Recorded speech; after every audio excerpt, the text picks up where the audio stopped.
మాజీ ప్రధానమంత్రి శ్రీ రాజీవ్ గాంధీ గారి జన్మదినోత్సవం సందర్భంగా సోమాజిగూడ సర్కిల్లో ఉన్నటువంటి ఒక రాజీవ్ గాంధీ విగ్రహం దగ్గర జరిగినటువంటి ఒక సమావేశంలో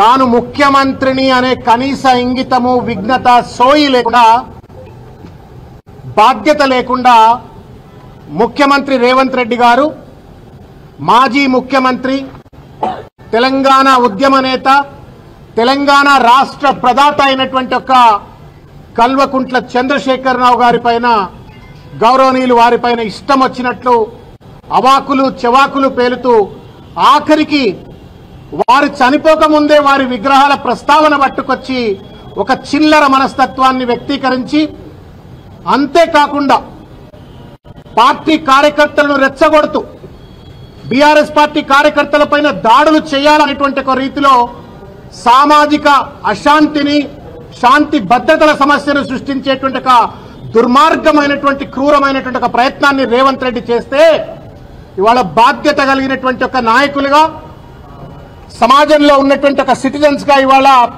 గౌరవనీయులు పెద్దలు ముషిరాబాద్ శాసనసభ్యులైనటువంటి ఒక గౌరవనీయులు ముఠా గోపాల్ గారి యొక్క నేతృత్వంలో అదేవిధంగా మా మాజీ శాసనసభ్యులు మాజీ పార్లమెంట్ సభ్యులైనటువంటి ఒక సుమన్ గారి నేతృత్వంలో విద్యార్థి నాయకులు గెల్లు శ్రీనివాస్ యాదవ్ గారి నేతృత్వంలో ఆశీష్ యాదవ్ గారు ఇంకా జై గారి యొక్క నేతృత్వంలో అందరం కూడా ఈరోజు కార్యకర్తలమంతా వచ్చి అలా పంజగుట్ట పోలీస్ స్టేషన్ లో ఈరోజు కంప్లైంట్ లాడ్జ్ చేయటం అయింది.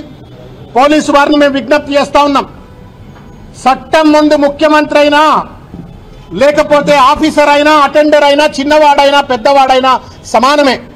ముఖ్యమంత్రికి ఏమైనా ప్రత్యేకమైనటువంటి ఒక రాజ్యాంగం తెలంగాణలో అమలవుతుందా, ప్రత్యేకమైన సిఆర్పిసి ఏమైనా అమలవుతుందా, ప్రత్యేకమైన ఇండియన్ పీనల్ కోడ్ ఏమైనా అమలవుతుందా?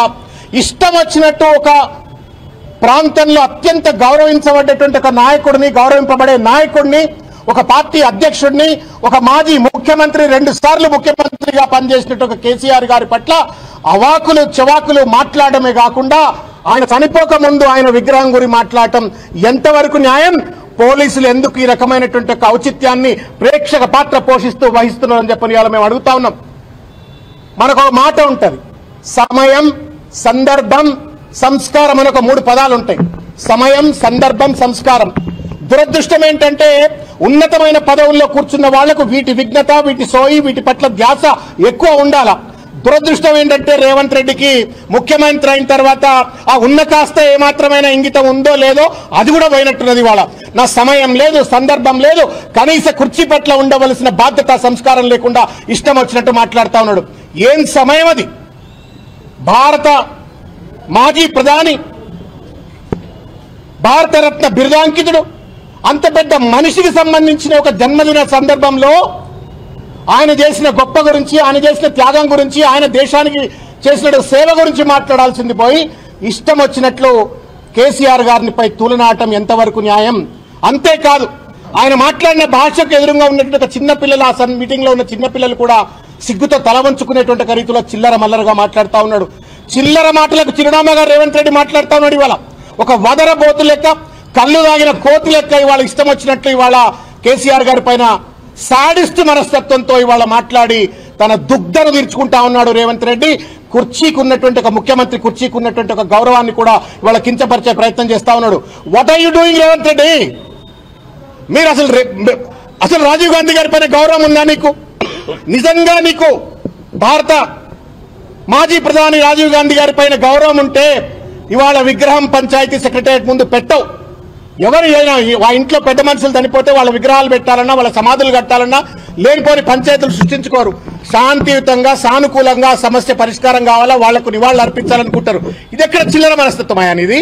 సెక్రటేరియట్ ముందు తెలంగాణ విగ్రహం కోసం ఆల్రెడీ ఒక డిజైన్ అయింది. అంత అయిన తర్వాత నువ్వు ఆ విగ్రహాన్ని ఎత్తేసి నువ్వు రాజీవ్ గాంధీ గారి విగ్రహం పెట్టి అదేదో రాహుల్ గాంధీకి సోనియా గాంధీకి ఏదో మేలు చేస్తా ఉన్నా, నా లాయల్టీని చూపెట్టుకుంటున్నా అని చెప్పిన ఒక చిల్లర మనస్తత్వంతో, క్రూరమైన ఆ విలేజ్ పాలిటిక్స్ చేసేట ఒక మనస్తత్వంతో ఇలా వ్యవహరిస్తూ ఇవాళ అటు రాజీవ్ గాంధీని అవమానపరుస్తా ఉన్నావు, తెలంగాణ తల్లిని అవమానపరుస్తా ఉన్నావు, తెలంగాణ ఉద్యమాన్ని అవమానపరుస్తా ఉన్నావు, తెలంగాణ బలిదానాలు చేసుకున్నట్టు అమరవీరులను అమలుపరుస్తా ఉన్నావు.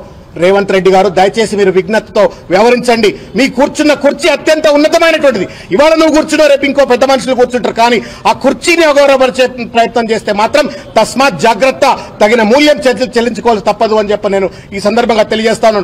చివరికి ఒక మాట, అత్యంత అద్భుతమైనటువంటి ఒక ప్రాంతం అది. ఒక పక్కన 125 ఫీట్ల అడుగులు ఎత్తున్నటువంటి ఒక అంబేద్కర్ విగ్రహం, మరో పక్కన అంబేద్కర్ పేరుతో నడుస్తున్నటువంటి ఒక సెక్రటేరియట్, దాని ముందు అమరవీరుల యొక్క స్తూపం, మెమోరియల్ స్తూపం, తర్వాత తెలంగాణ తల్లి. ఇవన్నీ కూడా తెలంగాణ ఉద్యమాన్ని, తెలంగాణ సంస్కృతిని, తెలంగాణ పోరాటాన్ని, తెలంగాణ అస్తిత్వాన్ని ప్రతిబింబించే విధంగా, భారత రాజ్యాంగాన్ని అమలుపరిచే విధంగా పరిపాలన ఉంటది అని చెప్పని కేసీఆర్ గారు ఆలోచనతో అక్కడ ఏర్పరిస్తే, కేసీఆర్ గారి పైన ఉన్న కోపంతో తెలంగాణ అస్తిత్వం పైన దాడి చేస్తా ఉన్నారు రేవంత్ రెడ్డి. దానికోసం కేసీఆర్ గారిని బదనాం చేయాలని ప్రయత్నం చేస్తా ఉన్నావు, చిల్లర మల్లరగా మాట్లాడుతా ఉన్నావు. నాకు అర్థం కావట్లా. బట్టి విక్రమార్క గారు పక్కన ఉన్నారు, హెచ్యూ ప్రోడక్ట్ ఆయన, హైదరాబాద్ సెంట్రల్ యూనివర్సిటీ ప్రోడక్ట్ ఆయన. ఏం మాటలు మాట్లాడుతుంటే కనీసం ఇట్లా మాట్లాడొద్దని చెప్పని కూడా కనీసం ఖండించే పరిస్థితి లేదు. హనుమంతరావు గారు పెద్ద మనిషి ఆయన, ఈ రాష్ట్రంలోనే అత్యంత పెద్ద చరిత్ర కలిగిన నాయకుడు. ఇటువంటి చిల్లర మాటలు మాట్లాడుతూ ఉంటే మీరంతా ఎట్లా ఆయనను వెసులుబాటు కల్పిస్తుందో సమాధానం చెప్పాలని చెప్పని, రేవంత్ రెడ్డి వైఖరిపై వెంటనే పోలీసులు తగు చర్య తీసుకోవాలని చెప్పని, అతనిపైన చట్టపరమైనటువంటి రాజ్యాంగపరమైనటువంటి చర్యలు తీసుకోవాలని చెప్పని కోరుకుంటా ఉన్నాను. ఇప్పుడు పెద్దలు ముఠాగోపాల్ గారు మాట్లాడతారు.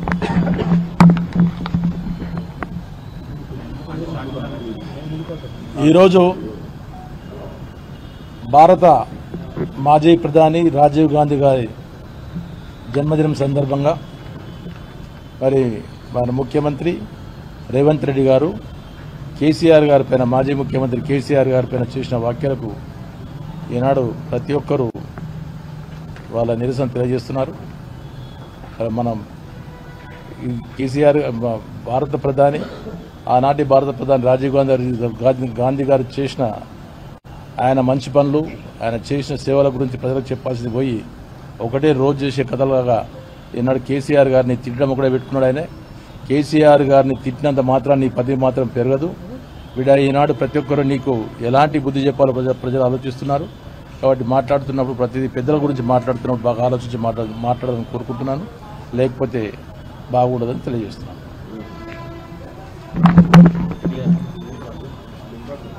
ఈరోజు తెలంగాణ రాష్ట్ర ముఖ్యమంత్రిగా ఆ స్థానంలో కూర్చున్నటువంటి వ్యక్తి ఆ స్థాయికి తగ్గట్టు కాకుండా హోదాను మరిచి, ముఖ్యమంత్రి పదవికి ఉన్నటువంటి ఆ పరపతిని మరిచి ఒక బజారు మనిషిలాగా, ఒక ఆకురౌడి మాదిరిగా, ఒక చిల్లర మనిషిగా మాట్లాడుతున్నటువంటి తీరు నిజంగా తెలంగాణ సమాజం చూసి అందరూ కూడా అసహించుకుంటా ఉన్నారు. గతంలో ఇష్టం వచ్చినట్టుగా మాట్లాడినటువంటి రేవంత్ రెడ్డి ముఖ్యమంత్రి అయిన తర్వాత పద్ధతి మార్చుకొని ప్రజలకు ఆయన చేసినటువంటి హామీలు, వాళ్ళ 6 గ్యారంటీలు, వాళ్ళు ఇచ్చినటువంటి మేనిఫెస్టోలో చెప్పినటువంటి విషయాలు అమలు చేస్తారని చెప్పి ప్రజలు ఆశిస్తే మొత్తం దాని నుంచి ప్రజల దృష్టిని మరల్చే కోణంలో భాగంగా, ఆ కుట్రలో భాగంగా కేసీఆర్ గారిని, అదేవిధంగా మా పార్టీ నాయకులను ఇష్టం వచ్చినట్టుగా వ్యక్తిగతంగా బయటకు మాట్లాడరన్నటువంటి భాష వాడుతూ ఇష్టం వచ్చినట్టుగా ఆయన ప్రవర్తిస్తున్న తీరు నిజంగా కళ్ళుదాగిన కోతి ఎట్లా ప్రవర్తిస్తుందో ఇవాళ రేవంత్ రెడ్డి ముఖ్యమంత్రి హోదాలో అట్లా ప్రవర్తిస్తున్నాడు. ఇవాళ ఆయన మాట్లాడినటువంటి మాటలకు సంబంధించి మేము మా సీనియర్ నాయకులు హైదరాబాద్ ఇన్ఛార్జ్ శ్రవణ్ గారు, మా ముషిరాబాద్ ఎమ్మెల్యే ముఠా గోపాల్ గారు, మా యూత్ నాయకులు గెలు శ్రీనివాస్ గారు, ఆశీష్ యాదవ్ గారు, జయసింహ గారు, మా సీనియర్ నాయకులు మన్నె గోవర్ధన్ రెడ్డి గారు, ఇతర మిత్రులందరూ కూడా వచ్చి ఇక్కడ పంజగుట్ట పోలీస్ స్టేషన్లో రేవంత్ రెడ్డి గారి పైన కంప్లైంట్ ఇవ్వడం జరిగింది. తక్షణమే ఆయన మీద కేసు బుక్ చేయాలి. ఎందుకంటే ఇటువంటివి ప్రజాస్వామ్యంలో మంచివి కావు. ఎక్కడో ఏదో సందర్భంలో ఎప్పుడో మాట్లాడిరంటే, ఏదో ఆవేశంలో మాట్లాడిరంటే ఏదో అనుకుంటారు ప్రజలు. కానీ ప్రతిదీ కావాలని చెప్పి ఉద్దేశపూర్వకంగా మొన్న హరీష్ రావు గారి మీద మాట్లాడారు వైరాస్ సభలో, అదేవిధంగా కేటీఆర్ గారి మీద మాట్లాడారు నిన్న మొన్న, మళ్ళీ ఈరోజు కేసీఆర్ గారి మీద. అంటే ఉద్దేశపూర్వకంగా కావాలని చెప్పి రుణమాఫీ నుంచి ప్రజల దృష్టిని మరల్చాలని, ప్రభుత్వం ఆ విషయంలో ఫెయిల్ అయింది కాబట్టి ప్రజలు దాని గురించి మాట్లాడుకోకుండా వాళ్ళ రైతులంతా రోడ్డెక్కుతున్నారు.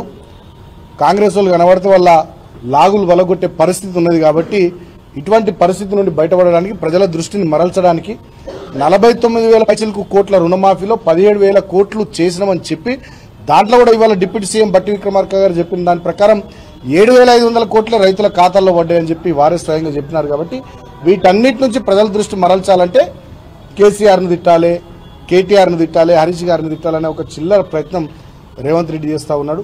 దీన్ని అటెన్షన్ డైవర్షన్ పాలిటిక్స్ అంటారు.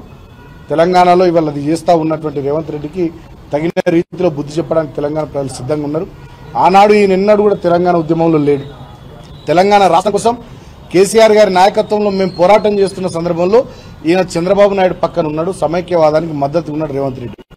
కరీంనగర్ గడ్డ మీదకి రైఫిల్ పట్టుకుని ఉద్యమకారుల మీదకి పోయినటువంటి చరిత్ర రేవంత్ రెడ్డిది. ఆనాడు ఎమ్మెల్సీగా ఎమ్మెల్యేగా ఉన్నప్పటికీ ఒక్కనాడు కూడా తెలంగాణ కోసం తన పదవికి రాజీనామా చేయనటువంటి వ్యక్తి రేవంత్ రెడ్డి. అటువంటి పచ్చి తెలంగాణ వ్యతిరేక భావంతో ఉన్నటువంటి రేవంత్ రెడ్డి ఇవాళ తెలంగాణ సచివాలయం ముందు గతంలోనే మా ముఖ్యమంత్రి గారు మా ప్రభుత్వం ఉన్నప్పుడు కేసీఆర్ గారు ఆనాడు నిర్ణయం తీసుకున్నారు. అమరజ్యోతికి తెలంగాణ సచివాలయానికి మధ్యలో ఉన్నటువంటి ఖాళీ స్థలంలో తెలంగాణ తల్లి విగ్రహాన్ని పెట్టాలని చెప్పి నిర్ణయం తీసుకోవడం జరిగింది. అప్పుడు ఉన్నటువంటి చీఫ్ సెక్రటరీ గారే శాంతి కుమార్ గారు ఇప్పుడు కూడా చీఫ్ సెక్రటరీ ఉన్నారు. అప్పుడు ఉన్నటువంటి చాలా మంది అధికారులు ఇప్పుడు కూడా అధికారులు ఉన్నారు. అప్పుడు మేము చేయించిన డిజైన్ కానీ రూపొందించినటువంటి మ్యాప్ కానీ ఈ వివరాలన్నీ వాళ్ళకు కూడా తెలుసు. అయినప్పటికీ కూడా కావాలని చెప్పి తెలంగాణ అస్తిత్వమే ఇష్టం లేనటువంటి వ్యక్తి రేవంత్ రెడ్డి. కాబట్టి కావాలని చెప్పి అక్కడ రాజీవ్ గాంధీ గారి విగ్రహాన్ని పెట్టడం ద్వారా ఏదో రాహుల్ గాంధీ మెప్పు, సోనియా గాంధీ మెప్పు పొందాలనేటటువంటి చిల్లర ప్రయత్నాలు చేస్తూ ఉన్నాడు. కానీ మేము అడుగుతా ఉన్నాం మీ మీడియా ద్వారా, నువ్వు రాహుల్ గాంధీ మెప్పు, సోనియా గాంధీ మెప్పు పొందాలని ప్రయత్నం చేస్తున్నావు కానీ మరి తెలంగాణ ప్రజల మెప్పు వద్దా నీకు? తెలంగాణ ప్రజల ఓట్లు వద్దా నీకు? తెలంగాణ ప్రజల మనసులో నీకు స్థానం వద్దా? ఆనాడంటే సమైక్యవాదానికి వత్తాసు ఉన్నావు. ఇవాళ నీ కాలం కలిసి వచ్చి నువ్వు ఇలా ముఖ్యమంత్రి అయిన తర్వాత కనీసం ముఖ్యమంత్రి తెలంగాణ కుర్చీలో కూర్చొనైనా తెలంగాణ ప్రజల మెప్పు పొందే విధంగా నువ్వు ప్రవర్తించాలి. కానీ ఇవాళ మళ్ళీ ఢిల్లీకి గులాంగిరి చేసే విధంగానే నువ్వు ప్రవర్తిస్తున్నటువంటి తీరు తెలంగాణ సమాజం గమనిస్తూ ఉంది. ఇవాళ హరగోపాల్ గారితో సహా చాలా మంది తెలంగాణ మేధావులు, కవులు, కళాకారులు, రచయితలు, ప్రొఫెసర్లు, రిటైర్డ్ ప్రొఫెసర్లు, లాయర్లు, డాక్టర్లు సుమారు ఒక 200-300 మంది ఒక బహిరంగ లేఖ రాహుల్ గాంధీ గారికి ఈ విషయంలో రాయడం జరిగింది. సో ఇప్పటికైనా భేషజాలకు పోకుండా అక్కడ రాజీవ్ గాంధీ విగ్రహాన్ని పెట్టాలనేటటువంటి ఆలోచనను విరమించుకోవాలి. ఇప్పటికే మా పార్టీ వర్కింగ్ ప్రెసిడెంట్ కేటీఆర్ గారు స్పష్టంగా చెప్పినారు. శంషాబాద్ ఎయిర్పోర్టుకు రాజీవ్ గాంధీ పేరుంది, ఉప్పల్ అంతర్జాతీయ క్రికెట్ స్టేడియానికి రాజీవ్ గాంధీ పేరుంది, మా రహదారి ఉంటుంది స్టేట్ హైవే 1 ఇక్కడ నుంచి మా రామగుండం దాకా దాని పేరే రాజీవ్ రహదారి. సిద్దిపేట అదేవిధంగా కరీంనగర్, రామగుండం, పెద్దపల్లి రామగుండం మీదుగా పోయేటటువంటి రాజీవ్ రహదారి, అదేవిధంగా ఇంకా చాలా వాటికి రాజీవ్ గాంధీ పేర్లు ఉన్నాయి. బాసరా IIITకి రాజీవ్ గాంధీ గారి పేరుంది.